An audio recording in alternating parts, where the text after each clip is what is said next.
Bien, mis hermanos, gloria sea el Señor y qué hermoso que antes de poder recibir la palabra de Dios, que estemos con ese corazón dispuesto.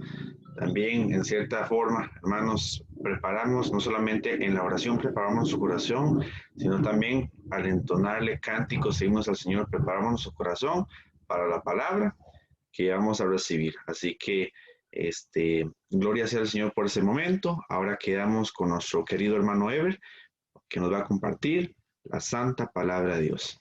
Adelante, mi hermano. Gracias, hermano pastor. Vamos a continuar con el estudio que estamos viendo del panorama general de Ezequiel. Entonces, como habíamos visto, es un panorama general. Entonces, vamos a hablar así a grandes rasgos de lo que trata cada capítulo. En algunos nos vamos a detener más que en otros. En algunos detalles de cada capítulo nos vamos a detener más que en otros. Y en otros vamos a avanzar más rápido. Recordemos que cada uno tiene la responsabilidad, ¿verdad?, de estar estudiando el libro entre semana. Y también si les surge alguna duda y si la sabemos, con mucho gusto resolvemos la duda. Igual si en dado caso este hermano pastor o mi persona no tiene la respuesta, con mucho gusto vamos a estudiar más a fondo la duda que usted tenga y se la tendremos la siguiente semana si es que no se puede resolver en el momento. Entonces estábamos viendo el libro de Ezequiel. Recuerden que está ocurriendo la cautividad en la cual Babilonia se está llevando preso o cautivo al pueblo de Judá. Recordemos que la nación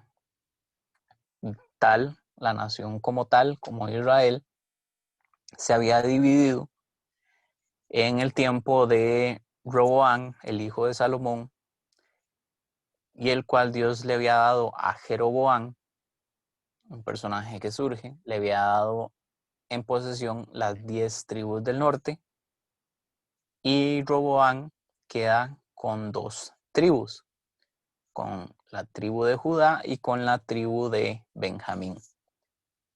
Lamentablemente Jeroboam se desvía de su camino. Dios incluso le había hecho una promesa a Jeroboam que si él obedecía a Dios, Dios le iba a levantar una casa como se lo había prometido a David. Entonces era una promesa única, que así como Dios le había prometido levantar una descendencia o una casa, no se refiere necesariamente a una casa de 4 paredes, sino a su generación, a su genealogía que iba a perdurar. Dios lo habría ayudado, pero Jeroboam, por temor a que el pueblo se le fuera, como el pueblo tenía que ir al templo que estaba en Jerusalén, que estaban en las 2 tribus del sur. Entonces Jeroboam tiene miedo de que como su pueblo, sus 10 tribus, tienen que ir todos los años al templo en Jerusalén, entonces él tiene miedo de que las tribus lo vayan a traicionar y se vayan a unir a Roboam.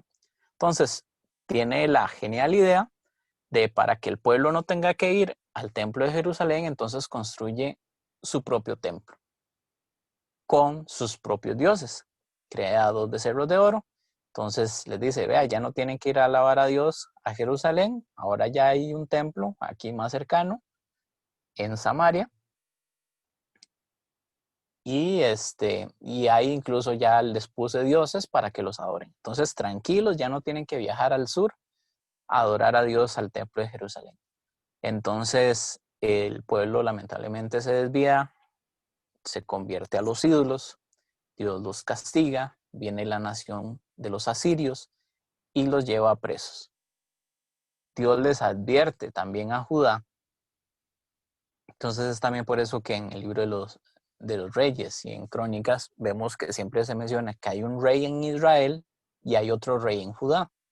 Entonces se le llama Israel a las 10 tribus del norte, no se le llama Israel como decir que representa a toda la nación, sino porque lleva mayoría, por decirlo así, de toda la nación de Israel. Las 10 tribus del norte son mayoría, entonces por eso se le llama Israel.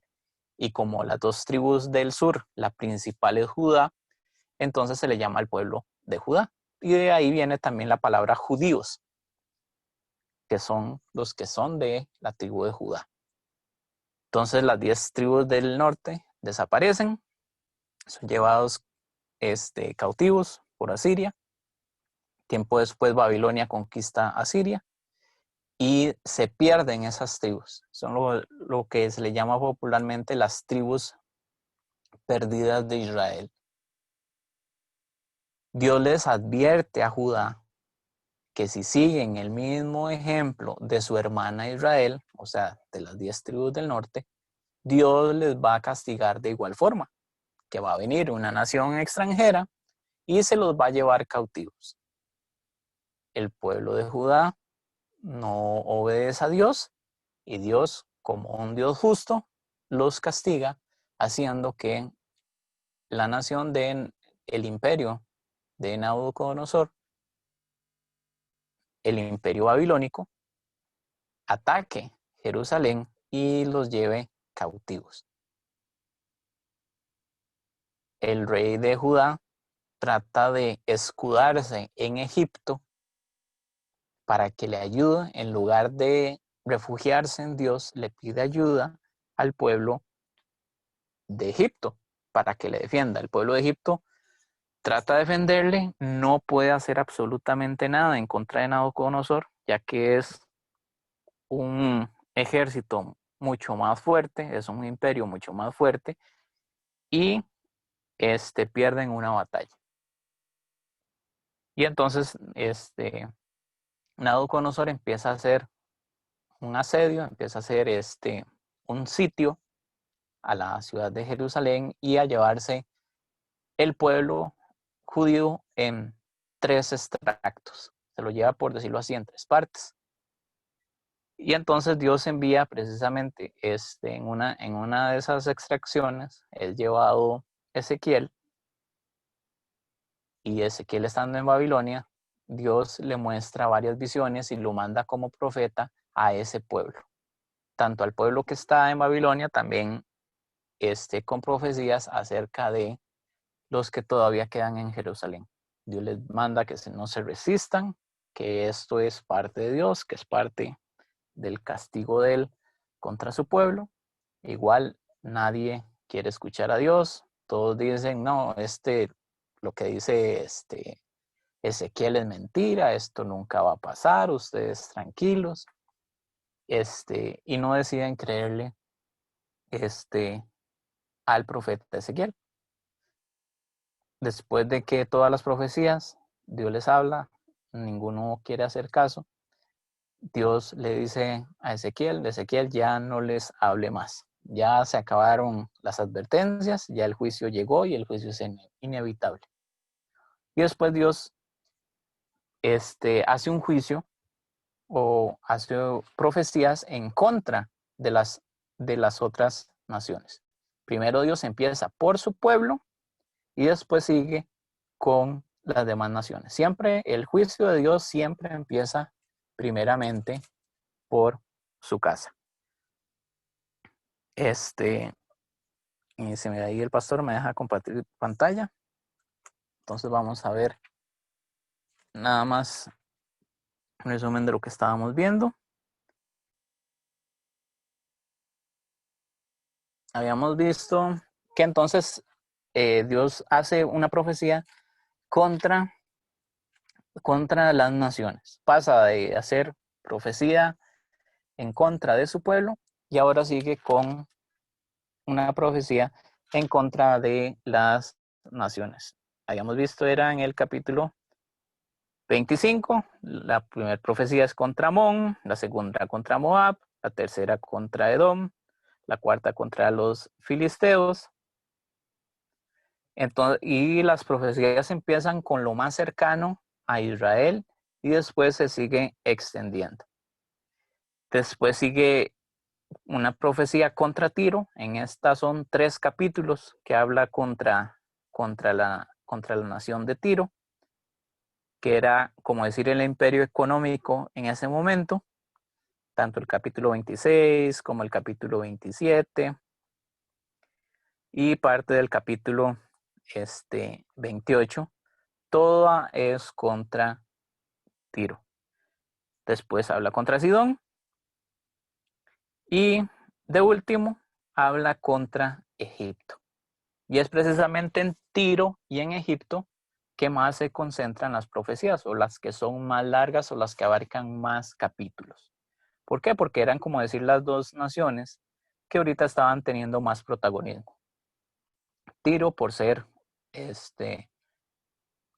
sobresaliente en lo que era la parte económica o comercial, y Egipto porque era como una potencia militar, y era en la cual Israel se estaba apoyando en lugar de Dios. Entonces son 7 naciones. El 7 en la Biblia siempre significa perfección o totalidad. ¿Por qué ambas? Porque precisamente la palabra, tanto que se usa en hebreo como la que se usa en griego, la palabra perfecto y completo son sinónimos, significan lo mismo. Entonces al hacer contra 7 naciones, era como un juicio total o completo de Dios contra las naciones. Entonces era un juicio, aunque son solo 7, era como decir un juicio completo o un juicio total contra las naciones. Aunque solo se mencionen 7, era como decir un juicio total contra las naciones. Entonces, precisamente en 7 días fue completa toda la creación. Dios creó la tierra en 6 días, pero al séptimo descansó. Al séptimo se completa todo ese ciclo. Entonces el 7 siempre es relacionado con algo completo o con algo perfecto, y siempre es relacionado con Dios. Siempre lo completo, lo perfecto relacionado con Dios, y siempre va a aparecer mucho lo que es el número 7. El número 6 se relaciona mucho con el hombre. El hombre fue creado en el día sexto. El hombre fue creado a imagen y semejanza de Dios. Entonces es algo imperfecto. Completo, Dios. 7, el hombre, algo imperfecto, que es siempre representado con el número 6. Y de ahí también viene el famoso 666. Yo les había dicho que siempre que se repite algo 2 veces es como para darle mucho énfasis a algo, y ya cuando se menciona algo 3 veces es todavía más enfático, es como hacer un énfasis del énfasis o hacer un superlativo del superlativo. Entonces el famoso 666 representa la mayor imperfección del hombre, y en el caso del anticristo va a representar como la mayor imperfección moral del hombre, o la mayor imperfección natural del hombre, o la imperfección de maldad que tiene el hombre. Entonces es igual, haciendo un paréntesis, no sabemos qué va a ser esa famosa marca que dice que nadie va a comprar y vender. Eso es un misterio, la Biblia no lo dice, entonces nosotros no saquemos conclusiones. Que muchos, no, ¿qué es el chip? Otros últimamente he escuchado, no, la marca de la bestia es la mascarilla. Pero la marca de porque dice que si usted no lleva la mascarilla, usted no puede comprar ni vender. O sea, no pueden entrar a un establecimiento, a un banco o a un supermercado. Pero la Biblia dice que la marca de la bestia se pone en la frente o en la mano. Y yo creo que aunque hay personas que usan mala máscara, no he visto a ninguno que se ponga la mascarilla en la mano o que se la coloque en la frente. Entonces, no hay que estar especulando ni tratar de estar hablando de cosas que la Biblia no dice. Otros dicen que no, que la marca de la bestia es la pistola de la temperatura. Entonces, hay cuidado los domingos, ahí cuando el pastor les quiera tomar la temperatura, porque seguro les quieren poner la marca de la bestia. porque como la temperatura se mide en la frente o en la mano, entonces ahí está el pastor marcando a todos y van a irse todos al infierno.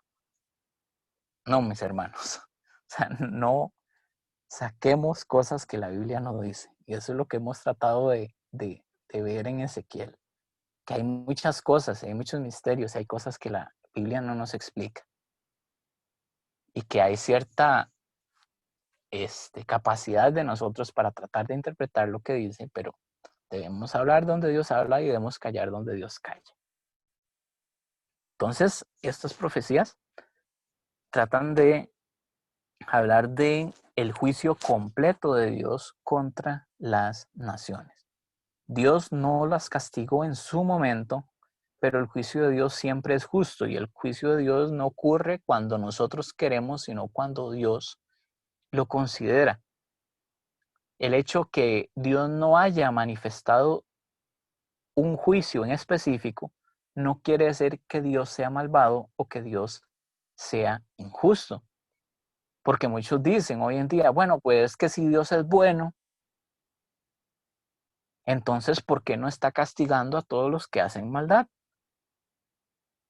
Es que no quiere decir que Dios no los va a castigar, Dios los va a castigar, pero no va a ser ahorita, va a ser en determinado momento, y ya lo habíamos estado viendo en la clase de los viernes, que va a ser en el juicio del gran trono blanco. Entonces, ese juicio contra toda persona que hace lo malo va a ocurrir. Y el hecho de que ahorita no esté ocurriendo no es porque Dios sea malo, sino que todo ocurre en el tiempo de Dios y no en el tiempo de nosotros. Quizás muchos de ese tiempo de Ezequiel se preguntaban por qué Dios no castiga a los filisteos, por qué Dios no castigó a Edom, por qué Dios no castigó a los amonitas, por qué Dios no castigó a los moabitas, por qué Dios no castiga a Egipto, que tuvo a su pueblo preso durante tantos años siendo esclavo. Bueno, ese juicio sí va a llegar y aquí Dios lo está diciendo y sí ocurre, pero no ocurre cuando los israelitas querían, sino cuando Dios quería. Igualmente con nosotros.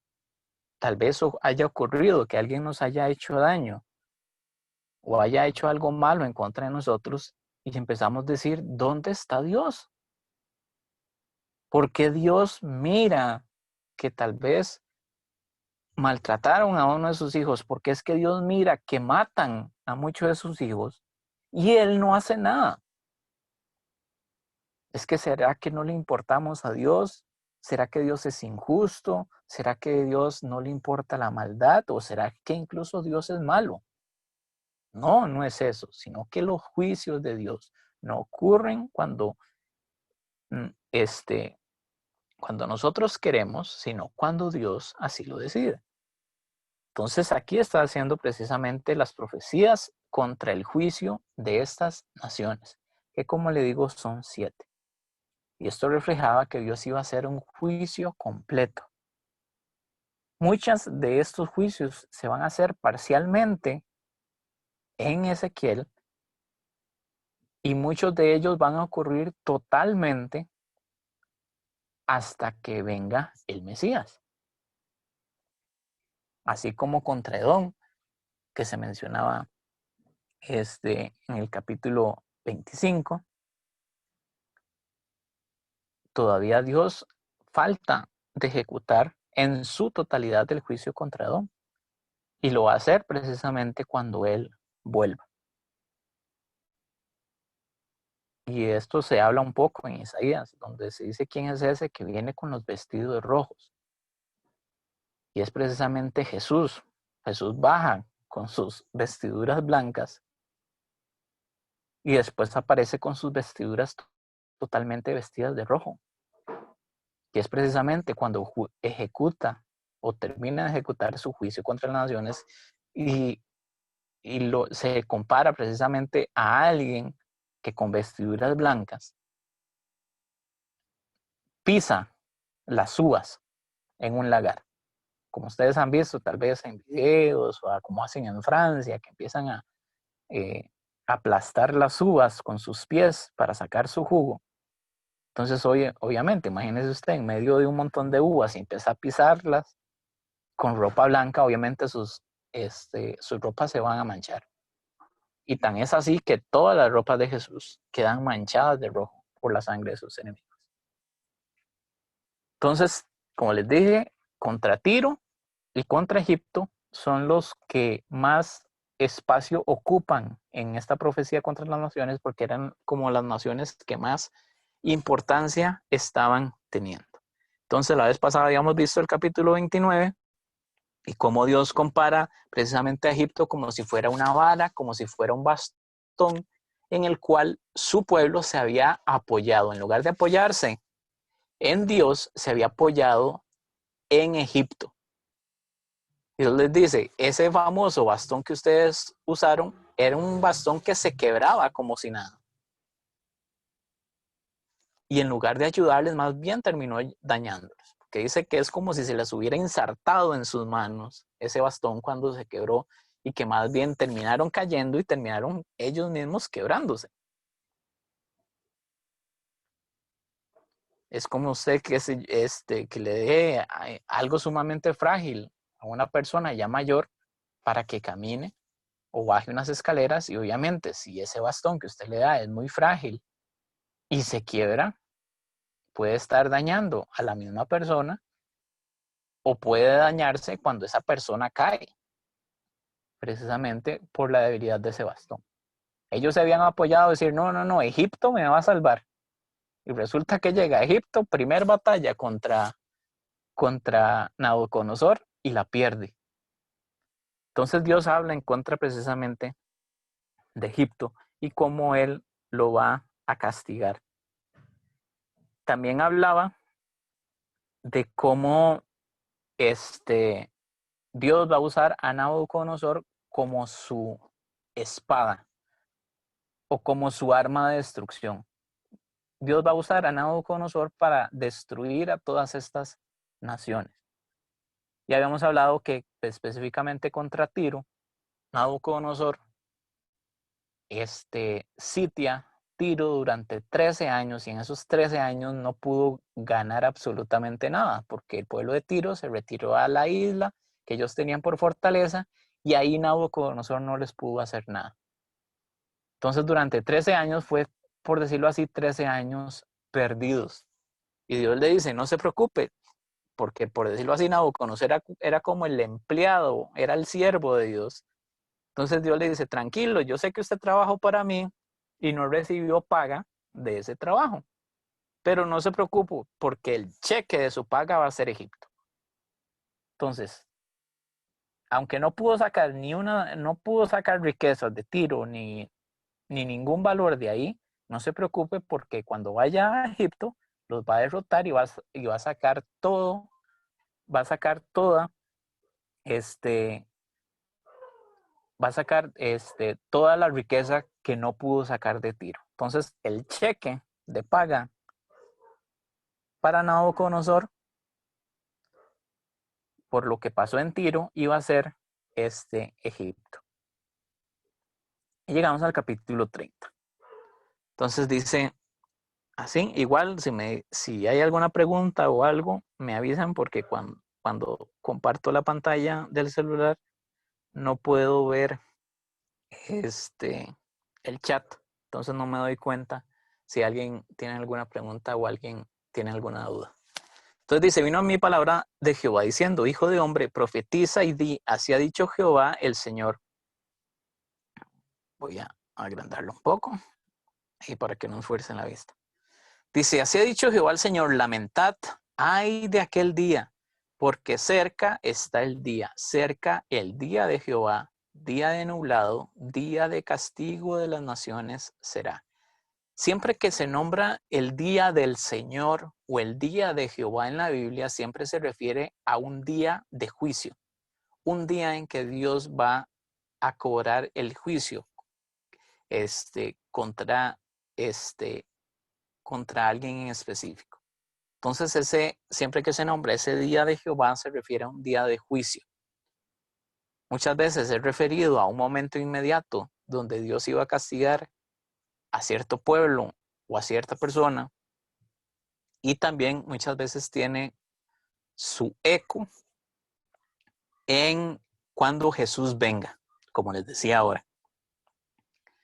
Entonces, muchas ocasiones las profecías tienen cumplimientos muchas veces como cumplimientos inmediatos, cumplimientos, por decirlo así, a mediano plazo y cumplimientos a largo plazo.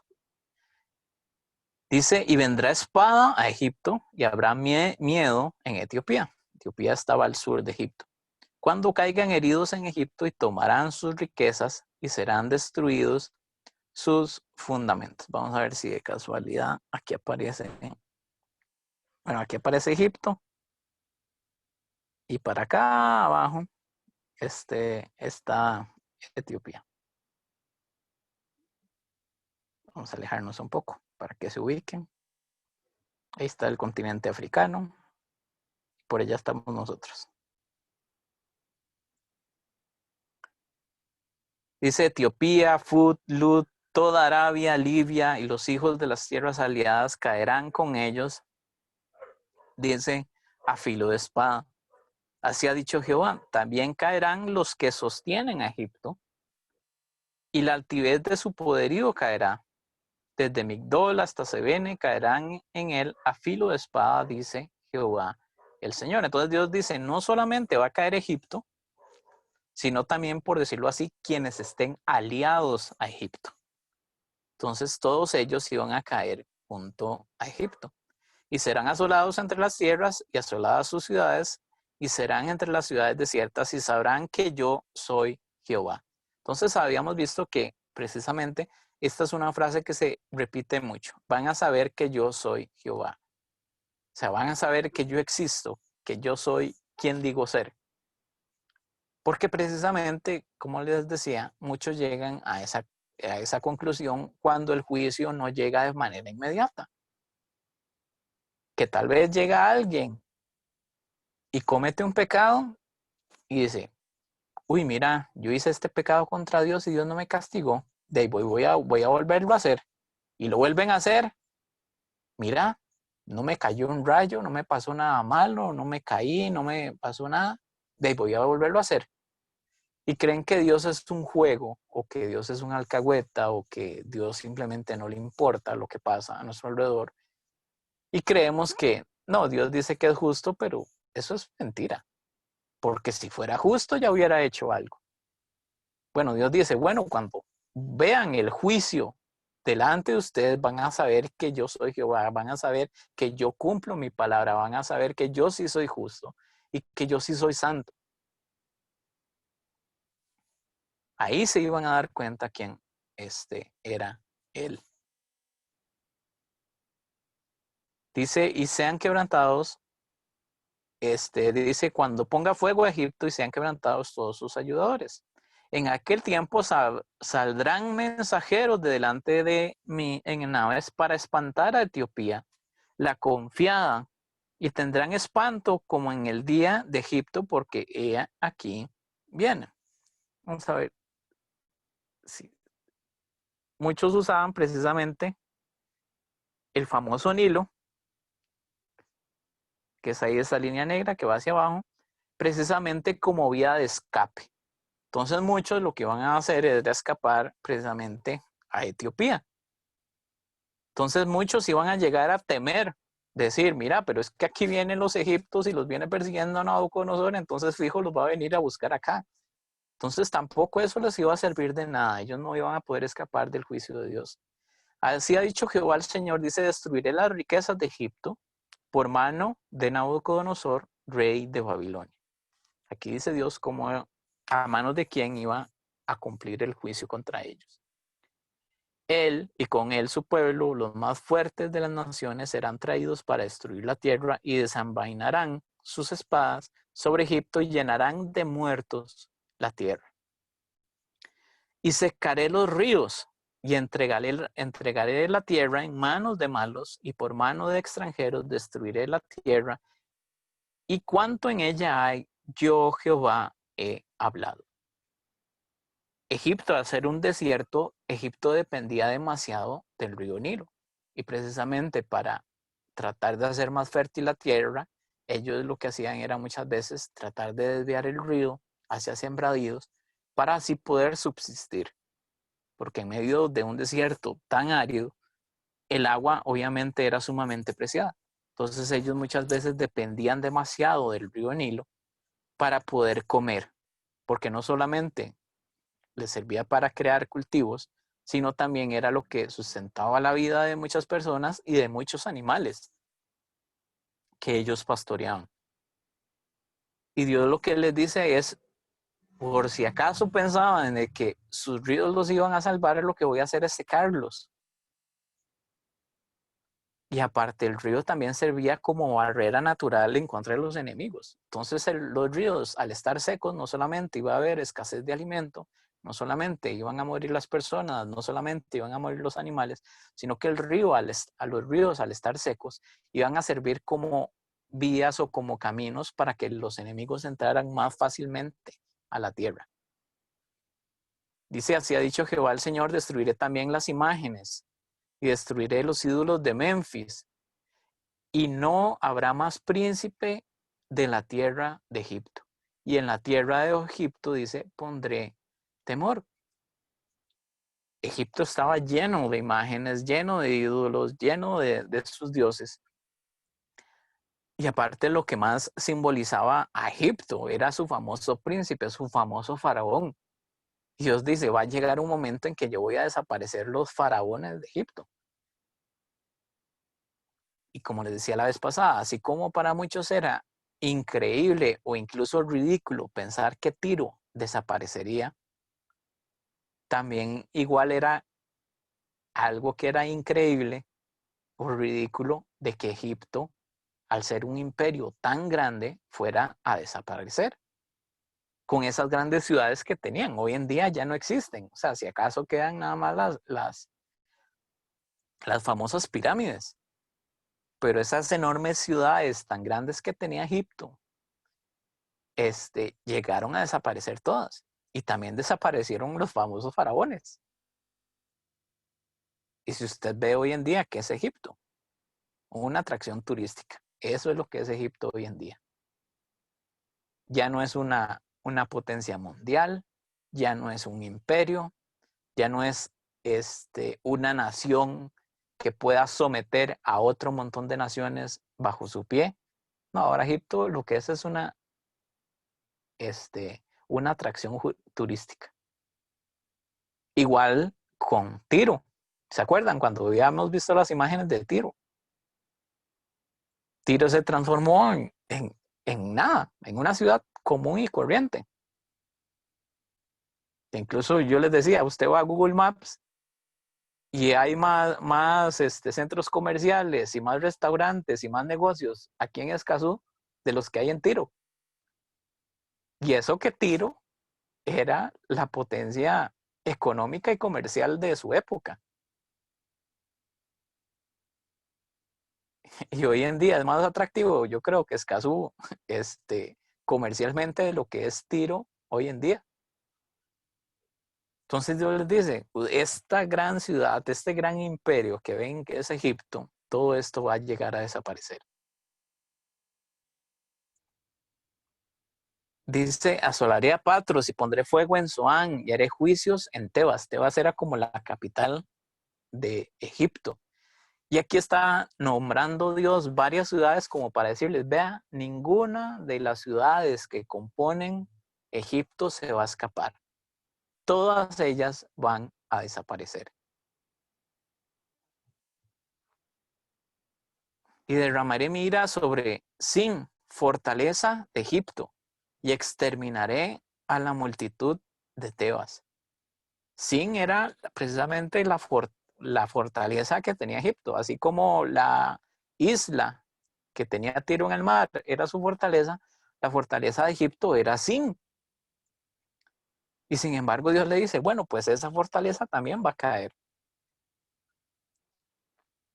Y es curioso porque algunos historiadores, en el caso de Sim, no se tienen registros de que Nabucodonosor atacar a Sim.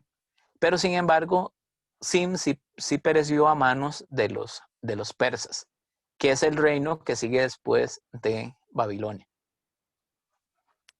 Y es curioso la forma en la cual algunos historiadores narran cómo fue conquistada esa famosa fortaleza de Egipto, que era Sim, que tiempos después se le llamó Pelusium. Y es que hay un historiador que se llama Heródoto, que lo que él cuenta es que el, el imperio persa lo que hizo fue que llevó escudos y en sus escudos pintó gatos. Para ellos los gatos, para los egipcios, los gatos son sagrados. Incluso tienen una diosa que tiene cabeza de gato y también es sagrada para ellos.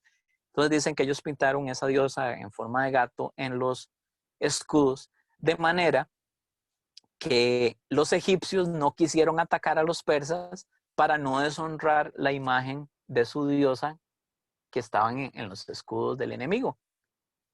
Pero sin embargo, tiempo después, un general escribe un libro que llama Estratagemas.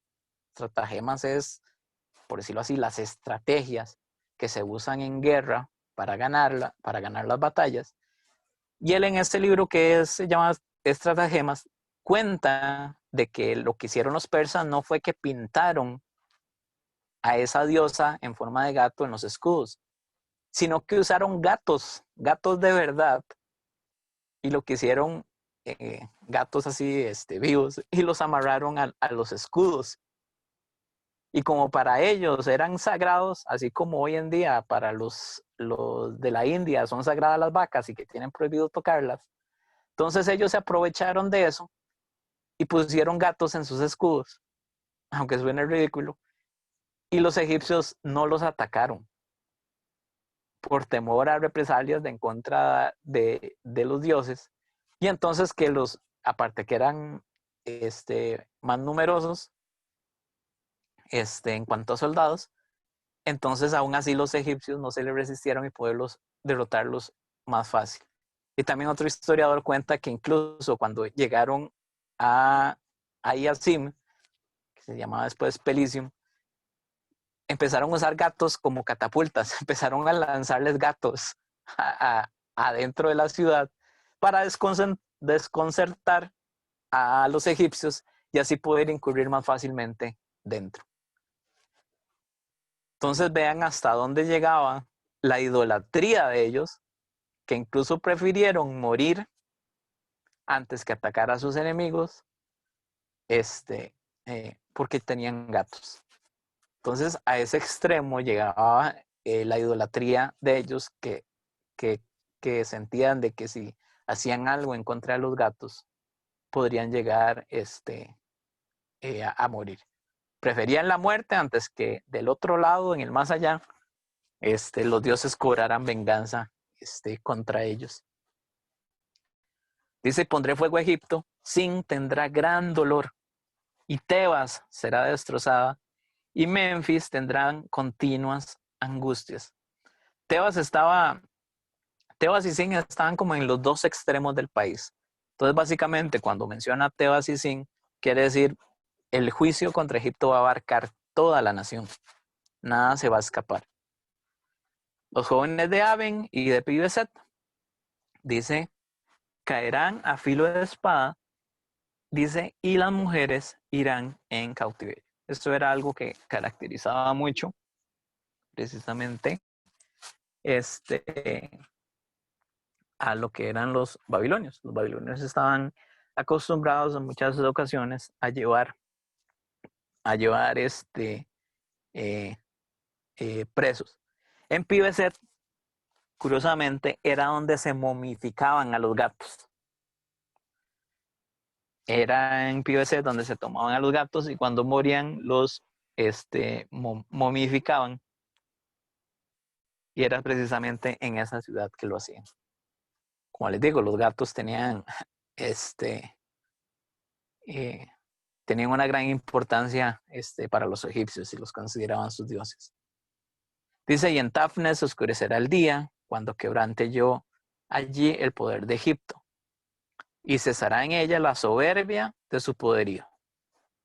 Porque precisamente durante miles de años, Egipto se consideró una potencia y un imperio.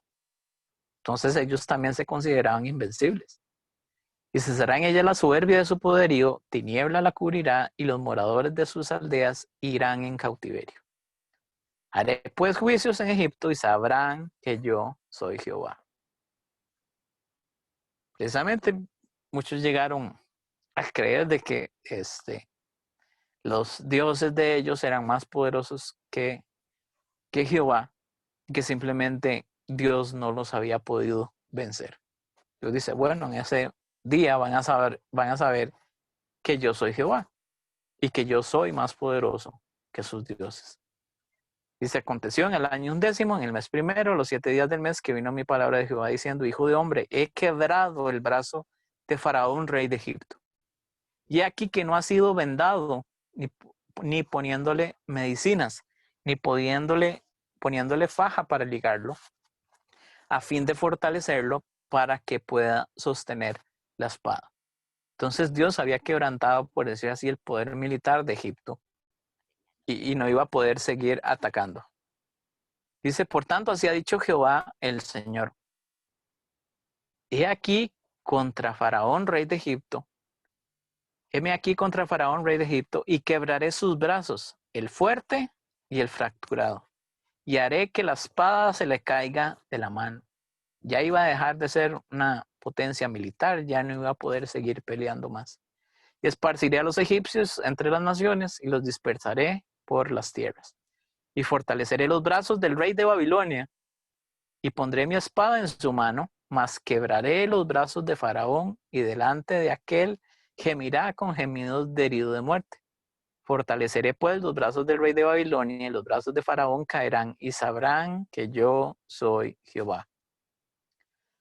Cuando yo ponga mi espada en la mano del rey de Babilonia y él la extienda contra la tierra de Egipto. Es igual hoy en día. Muchos dicen, bueno, si Dios es verdadero y si Dios realmente existe, ¿por qué no se aparece?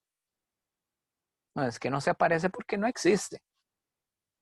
Bueno, Dios igualmente, como está pasando con Egipto, va a llegar un momento, precisamente en el día del juicio, y ahí todos van a saber que Dios sí existe. Ahí todos se van a dar cuenta que Dios es un Dios justo. Y que es un Dios amoroso. Y por eso nos ofrece la salvación ahorita. Pero va a llegar un momento que aquellos que hayan rechazado esa salvación, lo que va a manifestar es su ira contra todos ellos. Dice, y esparciré a los egipcios entre las naciones y los dispersaré por las tierras. Y otra vez, cuando llegue todo ese juicio, cuando vean que mi palabra se cumplió, cuando vean que no eran simplemente cuentos de hadas, cuando todo esto se cumpla, dice, sabrán que yo soy Jehová. Y vamos a terminar con el capítulo 31 por hoy. Como les dije, tanto con Tiro como Egipto se abarcan varios capítulos.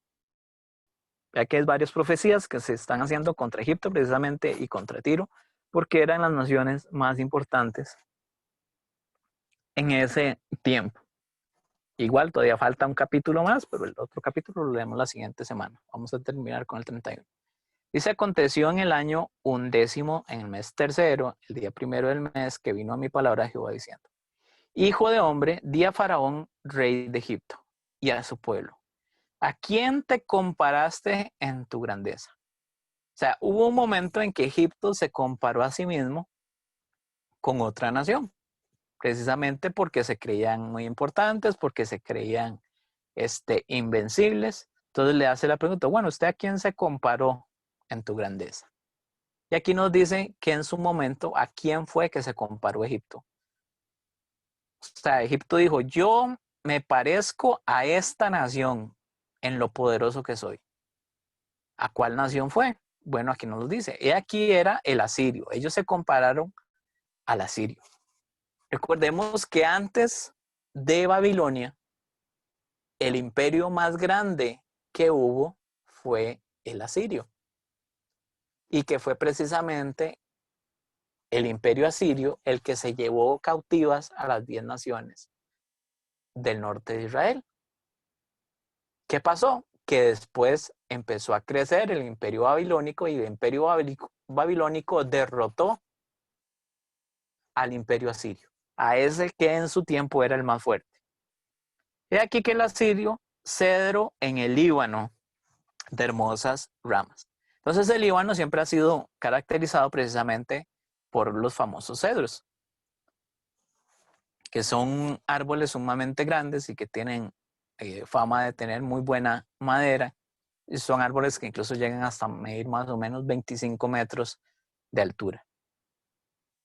Y precisamente el escudo del Líbano de hoy en día, si usted ve el escudo del Líbano es un árbol y ese árbol es un cedro. Y aquí era el asirio cedro en el Líbano. O sea, era el árbol más grande, más frondoso y más importante que existía. Así era, como decir, en comparación o en forma metafórica el asirio. Era el árbol más grande que existía, de hermosas ramas, de frondoso ramaje y de grande altura. Y su copa estaba entre densas ramas. Las aguas lo hicieron crecer, lo encumbró el abismo, sus ríos corrían alrededor de su pie, y a todos los árboles del campo enviaba sus corrientes. Entonces era un árbol enorme que tenía, por decirlo así, todos los privilegios. Sabemos que las plantas, una de las cosas que más ocupan es agua.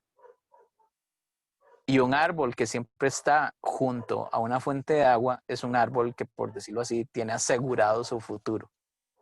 Y que es un árbol que va a crecer sin ningún problema. Incluso en los Salmos se compara al hombre que dice: bienaventurado el varón que no anduvo en consejos de malos, ni estuvo en ya escarnecedores, y dice: será como árbol plantado junto a corrientes de agua, que dice que da su fruto en su tiempo y su hoja no cae. ¿Por qué? Porque un árbol plantado junto a corrientes de aguas va a tener uno de los principales suministros que ocupa para sobrevivir. Entonces, así de privilegiado era este árbol que era Asiria. Dice que las aguas lo hicieron crecer, lo encubrió el abismo, sus ríos corrían alrededor de su pie. Entonces estaba ahí cerquita el agua de él. Y a todos los árboles del campo enviaba sus corrientes. Entonces, incluso este árbol servía de sustento para otros árboles, dando a entender, como decir, Asiria como nación también alimentaba a otras naciones o sustentaba a otras naciones. Y es que precisamente, como les digo, Asiria en su tiempo era el imperio principal. Un imperio era precisamente una nación que tenía bajo su cargo a otras más naciones. Por tanto, se encumbró su altura sobre todos los árboles del campo. O sea, llegó a crecer más que todas las naciones a su alrededor. Y se multiplicaron sus ramas, y a causa de las muchas aguas se alargó su ramaje que había echado. O sea, se empezó a extender su poder o su imperio o su dominio. Todas esas ramas empezaron a crecer y a hacerse más grandes. En sus ramas hacían nido todas las aves del cielo, y debajo de su ramaje parían todas las bestias del campo. Y a su sombra habitaban muchas naciones. Entonces muchas personas, muchos pueblos dependían de Asiria. ¿Recuerdan dónde se narraba algo parecido? Junto al árbol, a lo que era el árbol. No era Nabucodonosor, no recuerdo bien, estaba en la copa, pero terminó siendo el más bajo y que las bestias del campo iban a comerlo. Creo que era así. Ajá, excelente. Entonces a Nabucodonosor pasó eso. Y recuerden que aunque no con esta analogía del árbol, pero también de Tiro. De Tiro también dependían todas las naciones de alrededor en la parte comercial. Y exactamente, como dijo Gerson, igual con lo que fue el imperio de Nabucodonosor. Nabucodonosor se le compara precisamente como tra un árbol que dice que llegaba hasta las nubes y de él dependían muchos otros seres. Igualmente con Asiria. Dicen, sus ramas hacían nido todas las aves del cielo y debajo de su ramaje parían todas las bestias del campo y a su sombra habitaban muchas naciones. Se hizo pues hermoso en su grandeza con la extensión de sus ramas porque su raíz estaba junto a muchas aguas. O sea, tenía mucha prosperidad y tenía todo lo que necesitaba para seguir creciendo aún más. Así de grande y de poderoso y de estable era el imperio asirio. Los cedros no lo cubrieron en el huerto de Dios. Ah, sí, qué raro, se nos empieza a nombrar el huerto de Dios. ¿Será que esto también tiene que ver algo con Satanás?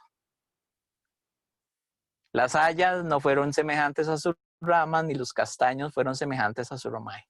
Recuerden que, como les decía, los cedros eran de los árboles más grandes que había en el Líbano y que incluso miden hasta 25 metros. Y sin embargo dice, ni siquiera los cedros, que son los más altos que hay, ni siquiera ellos llegaban a la altura de lo que era precisamente este árbol que era Asiria. Las hayas no fueron semejantes a sus ramas, ni los castaños fueron semejantes a su ramaje. Ningún árbol en el huerto de Dios fue semejante a él en su hermosura. Dice, lo hice hermoso con la multitud de sus ramas y todos los árboles del Edén que estaban en el huerto de Dios tuvieron de él envidia. Vean lo que se nos está narrando al principio, que es precisamente un ambiente de prosperidad que tenía el imperio asirio. Como dice que habían aguas, como todos los animales dependían de él, y se nos narra de que precisamente Dios lo puso como en el huerto de Dios, como si fuera en el Edén. Ahora, ¿será que esto también tiene que ver con Satanás? Porque, no, es que se nos está narrando el huerto del Edén. No, es que se nos está narrando esto y que tuvieron de la envidia, entonces esto debe ser que, como dice que otros árboles tuvieron de la envidia, seguro fue que otros ángeles tuvieron envidia de Satanás. No. Simplemente, como les había dicho antes, el Edén siempre es símbolo de prosperidad. Al decir que Asiria estaba en el huerto de Dios, al decir que Asiria estaba en el Edén, lo que significa es que Asiria tenía toda la prosperidad que necesitaba. Igual que Adán y Eva. Adán y Eva en el huerto del Edén tenían todo lo necesario para sobrevivir. Tenían todos los árboles del huerto para alimentarse y de las plantas. Recordemos que en ese tiempo Dios no les había mandado alimentarse los animales. Eso ocurre hasta después de la caída. Pero ellos podían alimentarse de todo. ¿Y cómo se llama el jardín del Edén? El paraíso. Incluso hasta nosotros, para simbolizar prosperidad o que no nos falta nada, decir, mira, ¿y cómo te está yendo? Ah, yo me siento en el paraíso. Que es símbolo de que todo me está yendo perfecto. Entonces, como les decía la vez pasada, vea lo que es el peligro de tratar de espiritualizar los textos. De que, no, es que en el capítulo 28 se nos narra el Edén y se nos narra un querubín y se nos narra que el de Tiro estaba en el huerto del Edén, entonces esto tiene que significar que se refiere al diablo. No, una vez más, ¿por qué se usa la comparación del huerto de Edén con Tiro? Porque una vez más, Tiro estaba, por decirlo así, en el huerto del Edén comercial. Tenía todas las riquezas a su alrededor. Tiro estaba en el paraíso. o Dios lo puso porque Dios es el dueño de todo.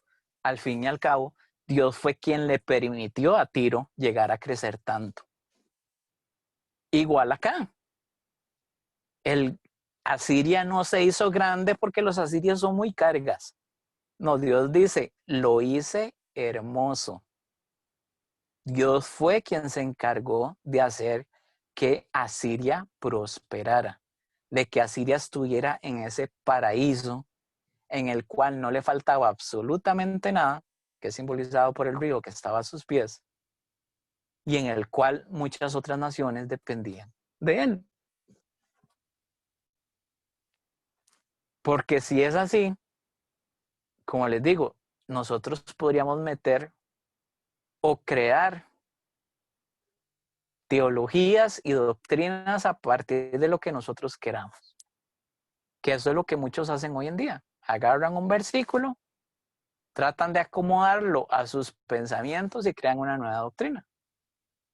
Entonces, igual, así como se ha creado una doctrina de que Ezequiel 28 trata de Satanás, vean lo que si nosotros quisiéramos, también podríamos crear una teología y una doctrina y decir que el capítulo 31 de Ezequiel también es de Satanás. Y vamos a hacerlo, vamos a tratar de acomodarlo a que el texto diga lo que nosotros queremos que diga. Lo hizo hermoso con la multitud de sus ramas. Eso se refiere a que Dios hizo hermoso a Satanás. Y todos los árboles del Edén. A esto puede ser quizás de que se refiere a otros ángeles que estaban en el huerto de Dios. Sí, así como Satanás estaba en el huerto de Dios en el capítulo 28, aquí se nos reitera de que Satanás estaba en el jardín del Edén. Y tuvieron de él envidia. Entonces hubo un conflicto entre los ángeles y en contra de Satanás. Por tanto, así dijo Jehová el Señor, ya que por ser encumbrado en altura y haber levantado su cumbre entre densas ramas, su corazón se elevó con su altura. Claro, porque Satanás se llenó de orgullo, quería ser igual a Dios y por eso por eso fue que cayó Satanás. No, precisamente está hablando de el orgullo que hubo en el imperio asirio, que al tener tantas naciones a su alrededor empezó a llenarse de orgullo. Y eso, como lo dijo ahora Gerson, no solamente pasó con el rey de Asiria, también pasó con Nabucodonosor en su momento, que llegó a tener tanto poder y creyó que ese poder venía de él. Y Dios, hemos visto cómo está diciendo, no, es que yo es quien soy yo quien le está dando ese poder a Nabucodonosor. Pero ¿qué pasó con Nabucodonosor? Nabucodonosor dijo, no, yo esto lo hice por mi mano. No fue que Dios me ayudó, no es que yo soy muy fuerte. Y eso es lo que hace el poder. El poder sin sabiduría corrompe al hombre. Dice, yo lo entregaré en manos del poderoso de las naciones, que de cierto lo tratará según su maldad, yo lo he desechado. ¿Qué pasó con el imperio asirio? Igual se creyó que era tan poderoso y empezó a elevarse, como dice ahí, su corazón empezó a llenarse de orgullo. ¿Y después qué pasó? Vino Nabucodonosor, vino el imperio babilónico y se trajo abajo el imperio asirio. Y lo destruirán extranjeros de los poderosos de las naciones y lo derribarán. Sus ramas caerán sobre los montes y por todos los valles. Entonces vean que le pasó lo mismo que le pasó a Nabucodonosor. Dicen dicho que entre más grandes son, más fuerte caen. Igual Nabucodonosor dijo, yo aquí soy el más grande, yo contra mí nadie puede. ¿Y qué hizo Dios? Lo derribó. Lo hizo caer de su altivez. Sus ramas caerán sobre los montes y por todos los valles y por todos los arroyos de la tierra será quebrado su ramaje. Y se irán de su sombra todos los pueblos de la tierra y lo dejarán. Al final, ¿quién salió a defender a Siria? Todos los pueblos dependían de él, pero al final, ¿quién fue a defender a Siria? Nadie. Así hay muchas personas que se jactan, ay, es que yo tengo muchos amigos y yo soy muy poderoso y tengo muchas amistades, pero una vez que falta el poder, que falta la fama, todos esos amigos se desaparecen. Por eso creo que dice un proverbio de que muchos son los amigos del rico,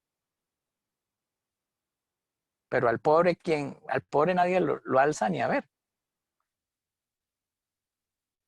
Dice, sobre su ruina habitarán todas las aves del cielo y sobre sus ramas estarán todas las bestias del campo, para que no se exalten en su altura todos los árboles que crecen junto a las aguas.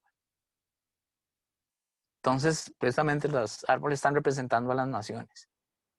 Entonces, cuando una nación empieza a crecer mucho, no crea de que es una nación invencible y que nada le va a pasar. Así como desapareció el imperio asirio, así como desapareció el imperio babilónico, así como va a desaparecer también Egipto en este momento. Y así desaparece el imperio romano, y así desaparece el imperio griego, y así han desaparecido todos los imperios de la tierra. Ni confíen en su altura todos los que beben aguas, porque todos están destinados a muerte. A lo profundo de la tierra, entre los hijos de los hombres con los que descienden a la fosa. Igual, si queremos meter aquí una doctrina, podemos decir, sí, vea, así como era muy alto y descendió hasta el foso, eso quiere decir cuando Satanás fue echado del cielo. Podríamos empezar a decir todo eso.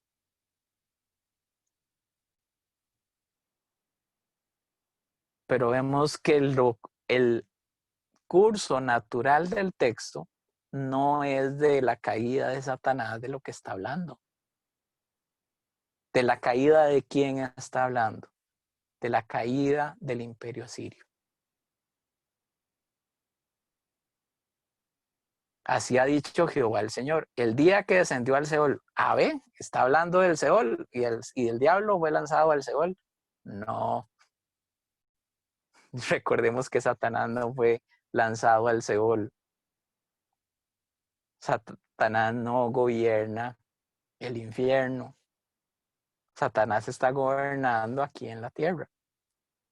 Que yo les había explicado que es precisamente estas interpretaciones de la cultura que nos llega la imagen de que Satanás está ahí en el infierno, en un trono, con un tridente y están los diablillos ahí atormentando a las personas. No. En el Seol y en el abismo están tanto encerrados los demonios o los ángeles que cayeron como las personas que no han creído en Cristo. Ambos están encerrados.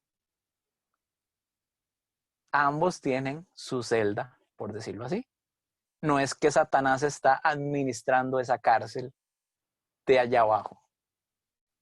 No, están encerrados los demonios y están encerrados también las personas que no han creído en Cristo. Pero fue precisamente esa interpretación en el capítulo 28, que en la cultura todavía se sigue creyendo que Satanás está ahí, tiene su base de operaciones o tiene su gobierno en el infierno. Y no. Satanás ahorita no está en el Seol, no está en el Hades. Y un día, hasta el final, como habíamos visto, después del gran juicio, del gran trono blanco, ahí sí se le va a lanzar al infierno. Pero hasta entonces, dice, el día que descendió al Seol, recordemos que el Seol es la morada de los muertos. Hasta el día en que el imperio asirio murió. Hice hacer luto, hice cubrir por él el abismo y detuve sus ríos. Todo aquello que le daba su riqueza, todo aquello que sustentaba el imperio asirio, se desapareció. Pero ¿cómo desapareció si tenían riquezas y si tenían sustento para que ese imperio hubiera sobrevivido miles de años? Bueno, Dios detuvo eso que alimentaba a ese pueblo. Al Líbano cubría de tinieblas por él y todos los árboles del campo se desmayaron. ¿Cómo que desapareció el imperio asirio? Pero si era el imperio que nos estaba gobernando, el imperio que nos conquistó, el imperio que venció a miles de ejércitos. ¿Cómo puede ser que un imperio tan grande haya desaparecido? Al igual que muchos se nos narraba también que no creían que Tiro hubiera desaparecido. ¿Cómo que Tiro desapareció? Si con él comerciaban todas las naciones de alrededor. Hasta el mismo Egipto comerciaba con ellos. Bueno, aquí igual con Asiria. Todas las naciones empezaron a preguntar cómo fue que cayó un imperio tan grande. Del estruendo de su caída hice temblar a las naciones.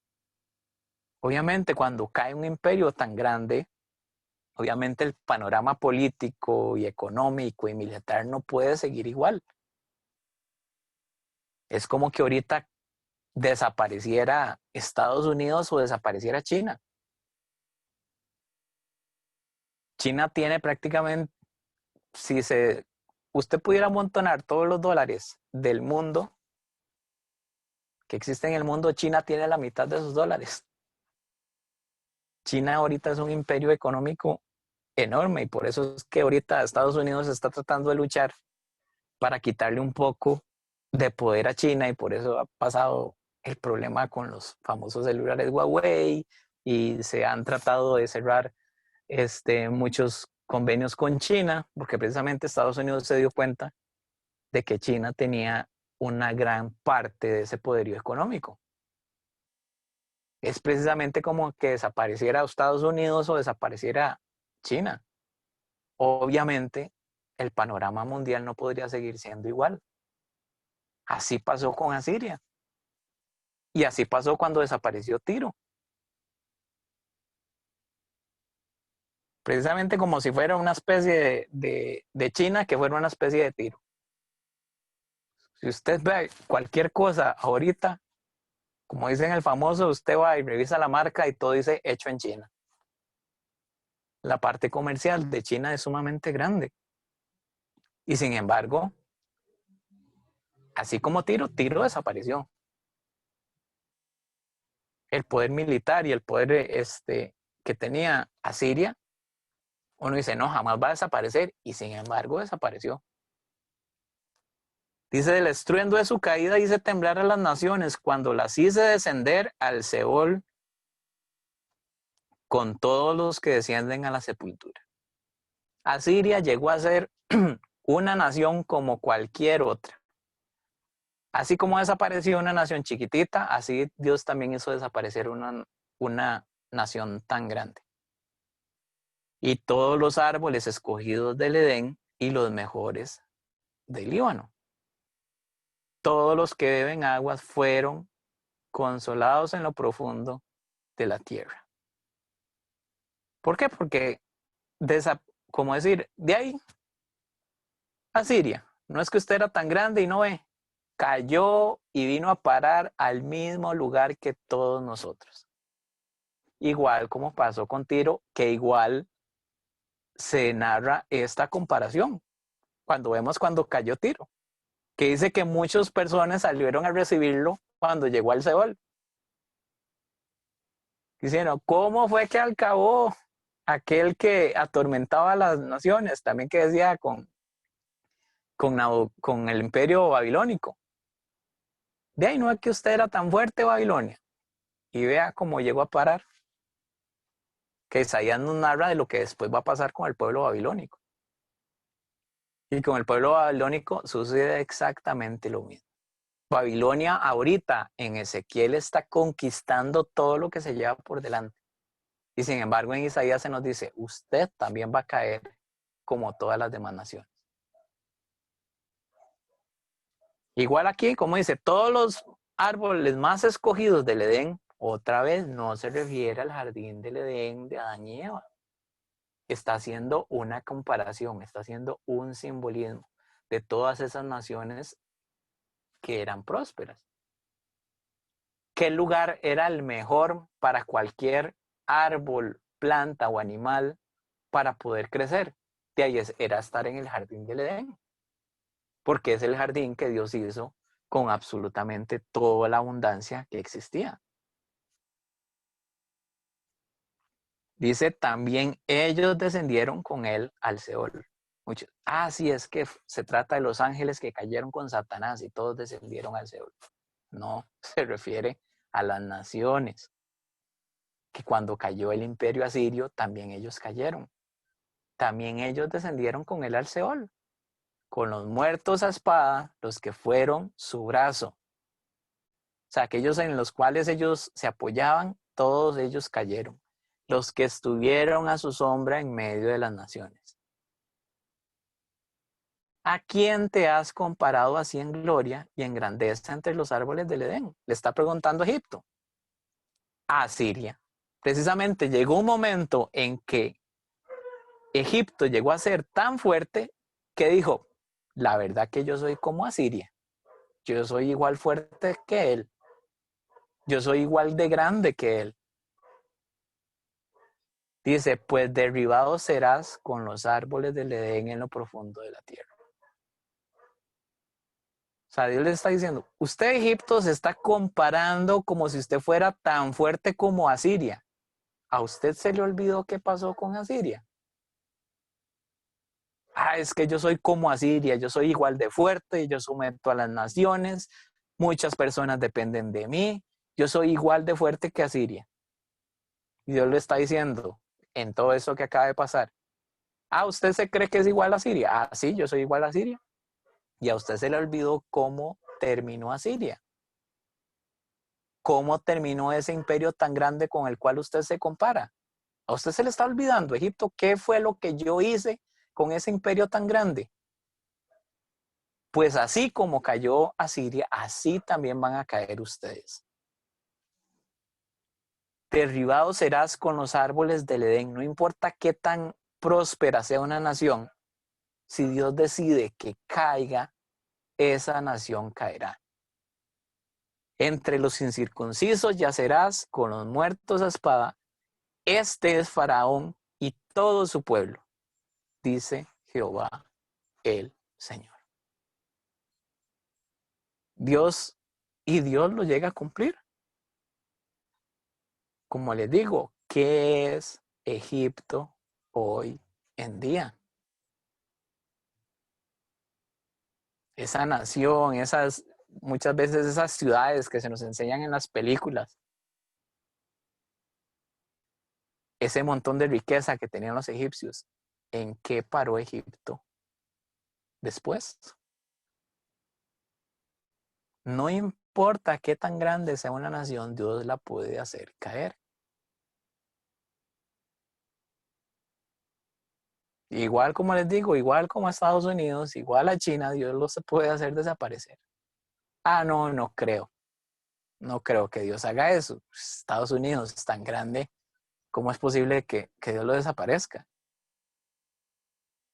Bueno, curiosamente, en el Apocalipsis no hay ningún indicio ni ninguna comparación de que no solo Estados Unidos, sino que nada referente a América o algo que podría simbolizar América se menciona. Y es por eso que muchos teólogos han llegado a la conclusión de que cuando ocurran los eventos del Apocalipsis, toda América va a desaparecer. ¿Cómo va a desaparecer? Vea todo lo que pasa en Apocalipsis. Caen las estrellas del cielo, cae una gran estrella, cae un montón de pestes. En otra parte dice que la tercera parte de la humanidad muere.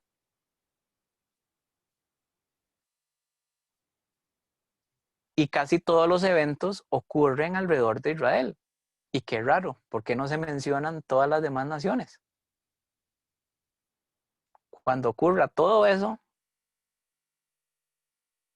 que dice que van a desaparecer muchas islas, que van a desaparecer muchas tierras, que van a desaparecer montañas.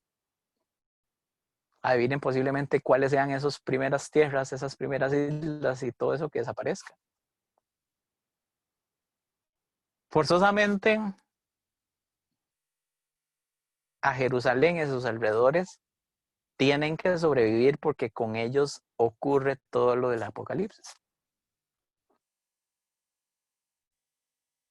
Entonces adivinen posiblemente cuál es la tercera parte de los hombres que se mueran. Adivinen posiblemente dónde va a estar esa tercera parte de los hombres. Curiosamente, si usted suma la población de toda América, la población del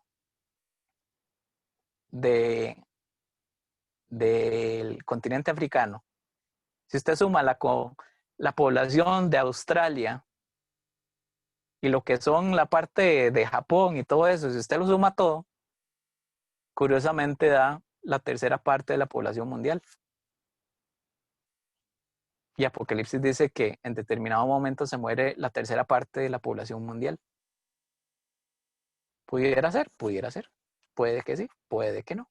Como les decíamos, los podrías, el único que lo sabe es Dios. Pero así como Dios hizo desaparecer naciones e imperios enormes, así Dios puede hacerlo de nuevo. Y eso nos habla precisamente del poder de Dios. Y como dice Dios, en ese día, en el día de Jehová, cuando ocurran todas estas cosas, entonces sabrán que yo soy Jehová. No importa qué tan grande fuera Egipto, no importa qué tan grande fuera Siria, qué tan grande fuera Babilonia, qué tan grande fuera el imperio griego, qué tan grande fuera el imperio romano. Dios los hizo desaparecer a todos. Entonces, vean que nosotros siempre nuestra confianza debe estar en Dios, porque hasta los más grandes Dios los puede hacer caer. Que no seamos precisamente como el pueblo de Israel. El pueblo de Israel, bueno, el de Judá, en este caso, Israel ya en este momento no existe en el contexto del libro. Dijo, el único que me puede salvar es Egipto, porque me está atacando una de las naciones más fuertes, que es Babilonia. ¿Cuál es la otra nación fuerte que me ataca? Que no me está atacando, Egipto. Bueno, el único que le puede hacer frente a esa nación tan grande es Egipto. Y puso su confianza en Egipto. Y así somos muchas veces nosotros. Preferimos confiar en cualquier otra cosa o persona antes de que confiar en Dios. Preferimos agarrar como bastón al dinero, como bastón al trabajo, como bastón a una persona en lugar de usar como bastón a Dios. Y Dios, al igual que como el pueblo judío les dice, tenga cuidado con ese bastón, porque ese bastón se le puede romper y lo puede lastimar más de lo que lo puede salvar. Entonces, de ahí aprendamos de que nuestra fuerza y nuestra fortaleza y nuestra confianza no debe estar ni en una nación, ni en un imperio, ni en una persona, sino en Dios. Ay, es que yo confío que el gobierno sea el que me ayude o que el que nos ayude a salir de esta situación. Pues ese bastón se le puede quebrar. Ay, yo espero que Carlos Alvarado sea el que nos saque adelante en esta situación económica. Tenga cuidado porque ese bastón se le puede quebrar. No, pero es que yo estoy confiado porque yo ahorré durante mucho tiempo y no importa la situación económica que venga porque al fin y al cabo esos ahorros me van a ayudar, cuidado, se le quiebra ese bastón. La verdad, yo no me preocupo porque yo me cuido, yo ando siempre con precaución, entonces no creo que me vaya a enfermar de este virus. Cuidado, se le quiebra ese bastón. Nuestra confianza debe estar en Dios, porque vea que hasta las cosas más fuertes y más estables que creíamos o que creía el pueblo de Judá, todas desaparecieron. Entonces, tengamos eso muy en cuenta. Entonces, vamos a terminar acá y paso a nuestro hermano pastor.